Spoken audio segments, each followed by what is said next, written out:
Mr. President, it's that time of year again, ending the month of September, starting a new fiscal year. We have a responsibility we accept as members of Congress to do some things, answer roll calls, respond to our constituents, keep the lights on in the federal government. The third issue is one which we are contesting this week. The Senate, I believe, has taken a responsible, thoughtful approach to this. It gets down to basics. There are 51 Democrats, 49 Republicans effectively, and most measures of consequence require more than a majority vote. So the decision was made by both Senator Schumer and Senator McConnell to put together a continuing resolution, which is a stopgap spending measure, on a bipartisan basis, so that we would have bipartisanship as the starting point. And they achieved that. They achieved that in a way that surprised a lot of people, because we had a procedural vote in the Senate on the Senate bipartisan continuing resolution, and 77 senators voted in favor. Now, 77 senators in the United States Senate is more than just a supermajority. It's a pretty impressive number, and it doesn't happen very often. On Tuesday evening, the Senate Appropriations Committee Chair, Senator Patty Murray of Washington, working with Republican Senator Susan Collins of Maine, released a text of the bipartisan continuing resolution and spelled out what we think needs to be done to keep the government open and functioning for about 6 or 7 weeks until November 17th, giving us time to negotiate a budget for the remainder of the year. I would quickly add that the efforts of Senator Murray and Senator Collins in the Appropriations Committee leading up to this moment were historic in nature. It's been more than 5 years, I believe, since we come to the floor and actually debated spending bills and actually amended spending bills on the floor. We're usually faced with short-term spending bills or omnibus bills that combine the entire budget in one massive piece of legislation. But Senators Murray and Collins had us moving in the right direction, a bipartisan direction, and that's evidenced as well in their efforts for this continuing resolution. This continuing resolution does more than keep the lights on. It includes crucial emergency assistance and program extensions. It includes $6.5 billion to maintain our commitment to Ukraine and $6 billion to help FEMA respond to federally declared disasters, including one in my state of Illinois, where 20 counties are working to recover from the impact of summer storms. It would prevent a lapse in funding for critical healthcare efforts like the community healthcare centers. I'm sure the presiding officer has visited many of these centers in his state. I have in my state. It really is one of the more amazing products coming out of the Affordable Care Act. I can remember when senators met in the last minute and demanded that we fund these community health care clinics as part of the bill. It was a stroke of genius. It meant that people of limited means would have access to quality medical care. I've said, and it's not political puffery, that if I were seriously ill, I would gladly visit one of these clinics and seek treatment, because I think they're that good. Also, the special nutrition program for women, infants, and children. It's one thing to give a speech about families and mothers surviving pregnancy, and about children, young children, getting off to a strong start in life. It's another thing to put bread on the table. The WIC program puts bread on the table. And in our continuing resolution, we keep the lights on at that agency, the right thing to do.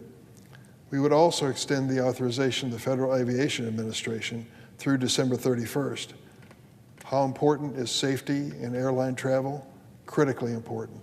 If you remember the last time there was a threat of shutting down the government, it was the people responsible for regulating and keeping our planes safe that convinced us we could no longer play that game. I hope we don't have to go through that experience again. 77 senators this week recognized that bipartisanship was the solution to avoiding a shutdown. That includes the leaders of both parties, the Democratic chair of the Senate Appropriations Committee and ranking member whom I've noted. Unfortunately, over in the House, it's just an exercise in chaos. Speaker McCarthy has declared that the bipartisan Senate continuing resolution is dead on arrival. Our bipartisan bill, worked out with both sides of the aisle, that won 77 votes, he has dismissed as unacceptable. For reasons beyond my understanding, he has chosen the far-right rebellion of a few MAGA House Republicans over the continuing orderly function of our government. He's chosen to put partisanship in politics above the American people. For however long it takes the Speaker to gain control of this small faction of his party, essential social services will be slowed, federal employees and military service members will go without paychecks for their families. This group of extreme Republicans is intent on slashing millions from social programs, attaching their political agenda for our border, and before they'll even begin to discuss keeping the government open. The American people deserve better. I just left a meeting of the Senate Judiciary Committee, and Senator Graham raised the legitimate concern about what's happening at our border. We're being swamped with people seeking entry into the United States. This is not unusual. If you look around the world, that's happening in many places. There are so many people now who have been dislocated from their homes that the refugee experts tell us there's no record of such a number in the modern history of the world. And it's no surprise that the United States as a prized destination is feeling that pressure. So why would it make sense, I would say to Speaker McCarthy, for us to shut down the government and take the men and women who are on the border now, trying to keep us safe, and make a dramatic budget cut in their agency? Just the opposite of what we need. We need the resources and the personnel to have an orderly process at our border. Shutting down the government fails to meet that responsibility. The group of extreme Republicans intent on slashing millions from social programs and attaching their political agenda to the border say that they want to discuss these issues before any serious measure is considered. The American people deserve better. We're not a bargaining chip. A shutdown would harm every American who relies on government services, halt small business loans, if you can imagine, stall medical research at the National Institutes of Health, and jeopardize nutrition assistance for low-income women, infants, and children. It would delay food safety inspection and deprive children access to Head Start. It would likely cause travel delays because more than 13,000 air traffic controllers and 50,000 TSA officers would be forced to work without pay. It would also furlough 1,000 air traffic controllers who are now being trained for filling the vacancies critically important at that agency. Shutdowns are slowing down our economic progress and jeopardizing jobs and future economic growth. They also tell the world that in America, politics can rule and can get in the way of basically paying our bills, providing service to our people, and conducting the day-to-day business that keeps our nation afloat. The last 3 government shutdowns led to 56,940 years lost in productivity, and they cost the government at least $338 million in additional cost and late fee.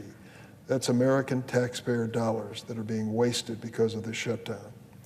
The last full shutdown in 2013 reduced gross domestic product growth by $20 billion, and a 5-week partial shutdown in 2018 reduced economic output by $11 billion. I urge my House Republican colleagues to resist making showdowns a 5-year tradition in their party. If we have the option of keeping the government funded while we continue to negotiate a longer-term funding plan, why put the nation through this pain? Funding the government is one of the essential parts of this job.